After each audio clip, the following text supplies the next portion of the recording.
The 17 News at Noon podcast is brought to you by Clinica Sierra Vista.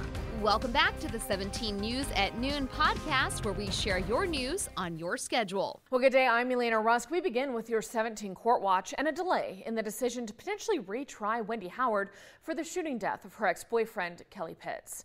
The delay announced this morning, about a month after a jury acquitted Howard of first and second degree murder, but deadlocked 7-5 in favor of guilt for voluntary manslaughter in the heat of passion. Howard testified she confronted Pitts in June of 2019 about the molestation of their then teenage daughter and then shot him as he drove toward her on an ATV. Defense attorney Tony Lidgett said that Howard suffered from horrific abuse when she dated Pitts for a couple years beginning in 2003. She knew Pitts was capable of violence, Lidgett said, and armed herself before confronting him in case she needed to defend herself. When she fired, she claimed she feared for her life. The decision to possibly retry Howard, dismiss the case, or reach a potential plea agreement is now expected on December 2nd. A Bakersfield woman convicted in the 2000 kidnapping and killing of her boss is set to be resentenced yet again. Susan Clevenger and her former boyfriend, Keith Schell, were convicted in the murder of Bradley St. Clair in his family's office, St. Clair Investments. Both were sentenced to life in prison.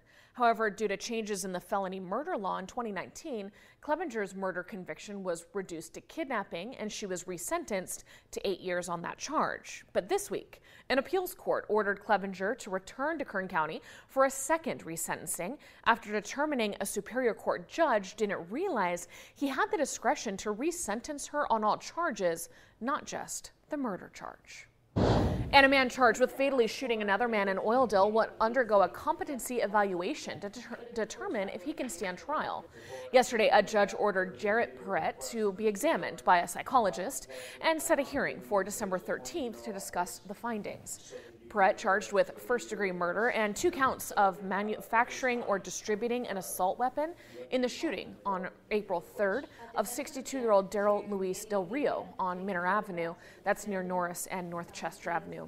If Perrett is found incompetent, he'll be placed in a state hospital to be restored to competency.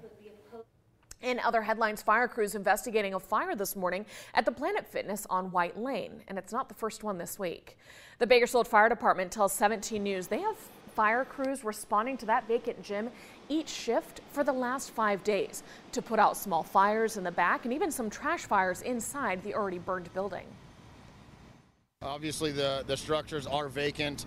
They're secured as well as possible. Many of them are missing walls, doors, so it is very hard to secure the structures.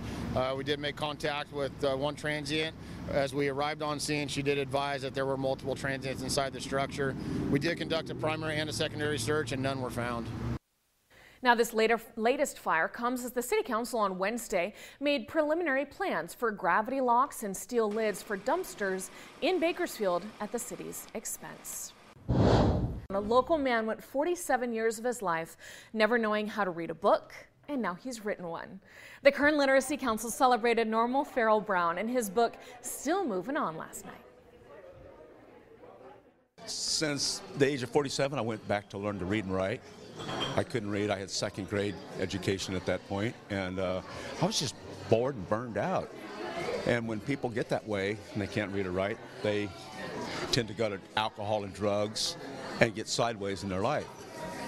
I was there, went through that mess, and finally I said enough of that. So when Norman had had enough, he went to the Kern Literacy Council where they set him up with a tutor. He and his tutor then worked together for 4 years, meeting 3 days a week. Now, not only is Norman still clean from alcohol and drugs, he has written a book about his experiences and is encouraging others struggling with illiteracy to reach out for help. By the way, you can get his book, Still Moving On Amazon. Hello, this is Tim Callahan with Clinica Sierra Vista, and we're excited to unveil the Community Health Center of the Future, our comprehensive care center. It's located right across the street from Memorial Hospital. We have every service under one roof, from family medicine, OBGYN care, dental services for adults and children, behavioral health, and much more.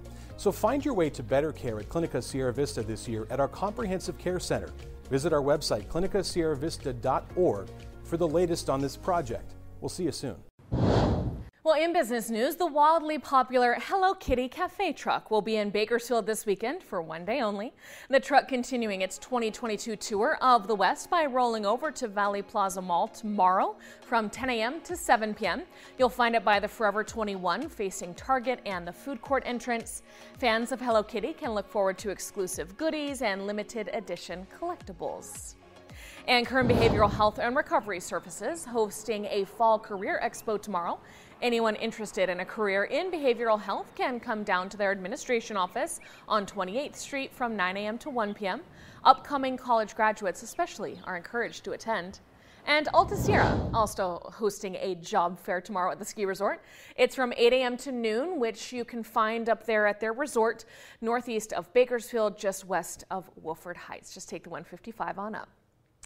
All right, well, the Kern County Fire Department welcomed dozens of new members to its ranks last night. 44 recruits successfully completed and graduated from the academy.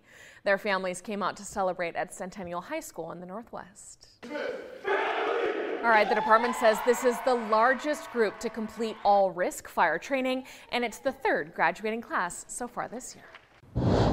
A new wave of resignations hitting Twitter yesterday after the company's new owner, Elon Musk, asked his employees to commit to an, quote, extremely hardcore work environment or leave.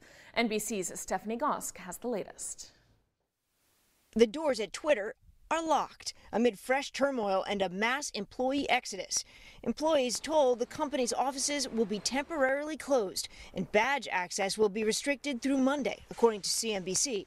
On Thursday, a fresh wave of resignations rocked Twitter again after billionaire boss Musk sent an email to employees detailing his vision for Twitter 2.0.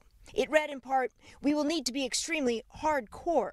This will mean working long hours at high intensity. Only exceptional performance will constitute a passing grade." The ultimatum, a 5 p.m. deadline on Thursday. Respond yes if you decide to stay. If not, Musk writes, anyone who has not done so will receive 3 months of severance. This kind of hardcore, make your decision if you're going to stay or go, not something that Twitter people are accustomed to. That email from Musk prompted hundreds of employees to step down, according to the New York Times, citing 2 people with knowledge of the situation. Some employees who quit tweeting the salute emoji, meant to convey the message, "Thank you for your service." Adding to the confusion, Musk now backtracking on his hardline remote work policy. After initially telling employees it was no longer allowed, he now says all that is required for approval is that your manager takes responsibility for ensuring that you are making an excellent contribution. The latest wave of resignations coming after Musk already laid off thousands of staff when he officially took over the company.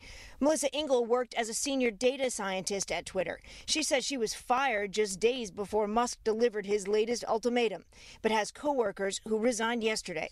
She believes Twitter's future is hanging in the balance. It just seems that with current staff levels, it cannot, and that's just flat out cannot be saved. Musk has been tweeting overnight, posting a skull and crossbones flag, a meme seeming to show Twitter in the grave, and telling his followers, quote, "How do you make a small fortune in social media? Start out with a large one." Stephanie Gosk reporting. The 17 News at Noon podcast is a production of KGET and Nexstar Media Group. For more on all of the headlines in today's show, head to kget.com.